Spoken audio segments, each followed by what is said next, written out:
Écoutez, dans le monde bancaire, à titre personnel, je me suis fait comme pas mal de gens un peu hacker, pirater il n'y a pas très longtemps par des faux conseillers d'une certaine banque. Et derrière, c'était très compliqué de montrer ma bonne foi euh, sur cette attaque, parce que je pense qu'ils sont co-responsables de cette attaque.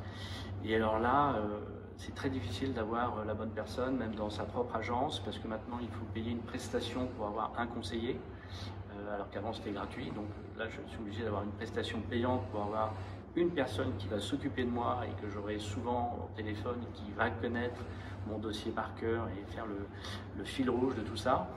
Et alors au téléphone, c'est quasiment impossible de les joindre. Par mail, il faut que, si j'envoie un mail à 10h, il faut que j'attende la réponse 18-20h, pas avant.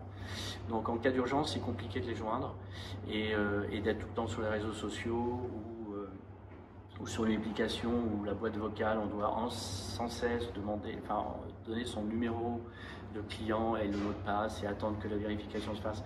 C'est devenu insupportable. C'est devenu insupportable. Je pense qu'on marche un peu sur la tête en ce moment. Et voilà, et leur approche client, ce sont des gens qui sont très difficiles à joindre pour des communicants. La formation est très axée sur la vente, la vente, la vente. Donc en fait, on vous empile des services, des prestations, mais dès qu'il y a un problème, effectivement, là, il n'y a plus personne. Enfin, on vous propose toujours plus pour rester, bien évidemment, chez cet opérateur. Mais en fait, à la moindre occasion, je pense qu'on a envie de partir en courant.